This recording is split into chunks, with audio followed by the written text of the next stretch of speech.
Cleopatra possessed, what epithet of praise Livy or Thucydides is entitled to, without bringing the controversy to any determination. The disputants may here agree in their sense, and differ in the terms, or vice versa, yet never be able to define their terms, so as to enter into each other's meaning, because the degree of these qualities are not, like quantity or number, susceptible of any exact mensuration, which may be the standard in the controversy. That the dispute concerning theism is of this nature, and consequently is merely verbal, or perhaps, if possible, still more incurably ambiguous, will appear upon the slightest inquiry. I ask the theist, if he does not allow that there is a great and immeasurable, because incomprehensible, difference between the human and the divine mind. The more pious he is, the more readily will he assent to the affirmative, and the more will he be disposed to magnify the difference. He will even assert that the difference is of a nature which cannot be too much magnified. I next turn to the atheist, who, I assert, is only nominally so, and can never possibly be in earnest; and I ask him, whether, from the coherence and apparent sympathy in all the parts of this world, there be not a certain degree of analogy among all the operations of nature, in every situation and in every age; whether the rotting of a turnip, the generation of an animal, and the structure of human thought, be not energies that probably bear some remote analogy to each other. It is impossible he can deny it; he will readily acknowledge it.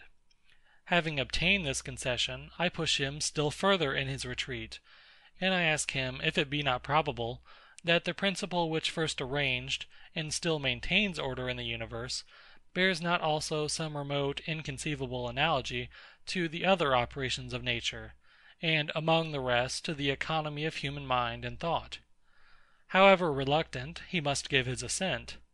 Where then, cry I to both these antagonists, is the subject of your dispute? The theist allows that the original intelligence is very different from human reason. The atheist allows that the original principle of order bears some remote analogy to it. Will you quarrel, gentlemen, about the degrees, and enter into a controversy which admits not of any precise meaning, nor, consequently, of any determination? If you should be so obstinate, I should not be surprised to find you insensibly change sides, while the theist, on the one hand, exaggerates the dissimilarity between the Supreme Being, and frail, imperfect, variable, fleeting, and mortal creatures, and the atheist, on the other, magnifies the analogy among all the operations of nature, in every period, every situation, and every position. Consider, then, where the real point of controversy lies, and if you cannot lay aside your disputes, endeavour, at least, to cure yourselves of your animosity. And here I must also acknowledge, CLEANTHES, that, as the works of nature have a much greater analogy to the effects of our art and contrivance, than to those of our benevolence and justice, we have reason to infer that the natural attributes of the Deity have a greater resemblance to those of men, than his moral have to human virtues. But what is the consequence? Nothing but this, that the moral qualities of man are more defective in their kind than his natural abilities. For, as the Supreme Being is allowed to be absolutely and entirely perfect, whatever differs most from him departs the furthest from the supreme standard of rectitude and perfection. These, CLEANTHES, are my unfeigned sentiments on this subject, and these sentiments, you know, I have ever cherished and maintained.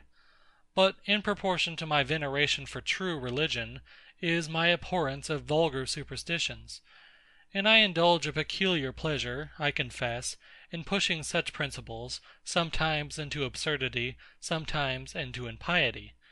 And you are sensible, that all bigots, notwithstanding their great aversion to the latter above the former, are commonly equally guilty of both.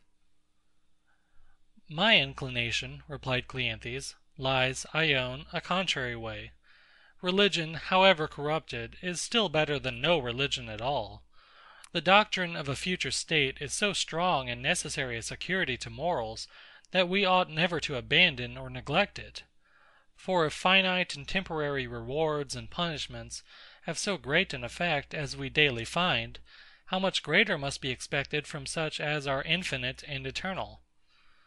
How happens it then, said PHILO, if vulgar superstition be so salutary to society, that all history abounds so much with accounts of its pernicious consequences on public affairs.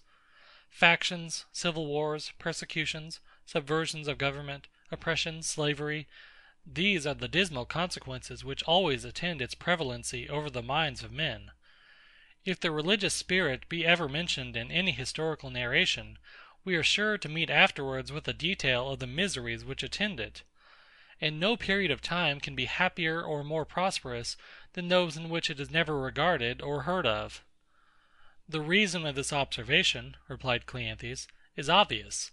The proper office of religion is to regulate the heart of men, humanize their conduct, infuse the spirit of temperance, order, and obedience; and as its operation is silent, and only enforces the motives of morality and justice, it is in danger of being overlooked and confounded with these other motives. When it distinguishes itself, and acts as a separate principle over men, it has departed from its proper sphere, and has become only a cover to faction and ambition. And so will all religion, said PHILO, except the philosophical and rational kind. Your reasonings are more easily eluded than my facts. The inference is not just, because finite and temporary rewards and punishments have so great influence, that therefore such as are infinite and eternal must have so much greater.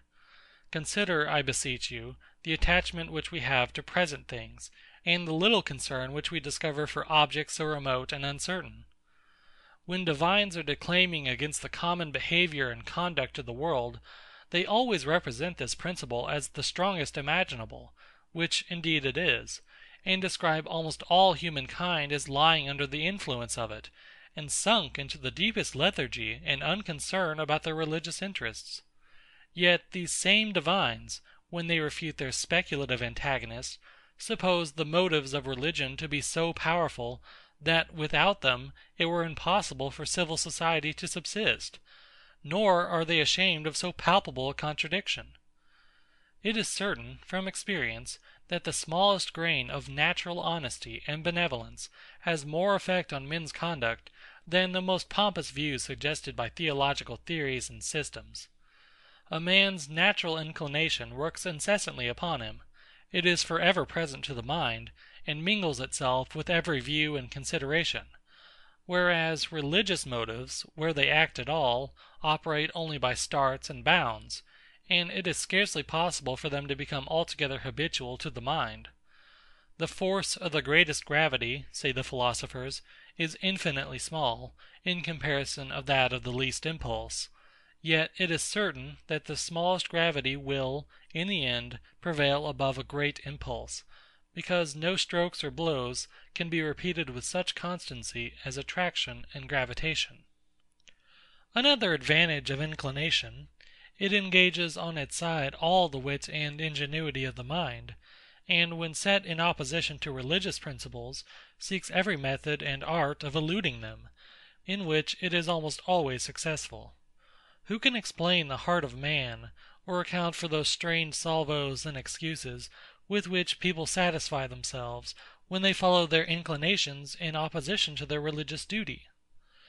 This is well understood in the world, and none but fools ever repose less trust in a man, because they hear, that from study and philosophy he has entertained some speculative doubts with regard to theological subjects. And when we have to do with a man who makes a great profession of religion and devotion, has this any other effect upon several who pass for prudent, than to put them on their guard, lest they be cheated and deceived by him? We must further consider, that philosophers, who cultivate reason and reflection, stand less in need of such motives to keep them under the restraint of morals; and that the vulgar, who alone may need them, are utterly incapable of so pure a religion as represents the Deity to be pleased with nothing but virtue in human behavior. The recommendations to the Divinity are generally supposed to be either frivolous observances, or rapturous ecstasies, or a bigoted credulity. We need not run back into antiquity, or wander into remote regions, to find instances of this degeneracy. Amongst ourselves, some have been guilty of that atrociousness, unknown to the Egyptian and Grecian superstitions, of declaiming in express terms against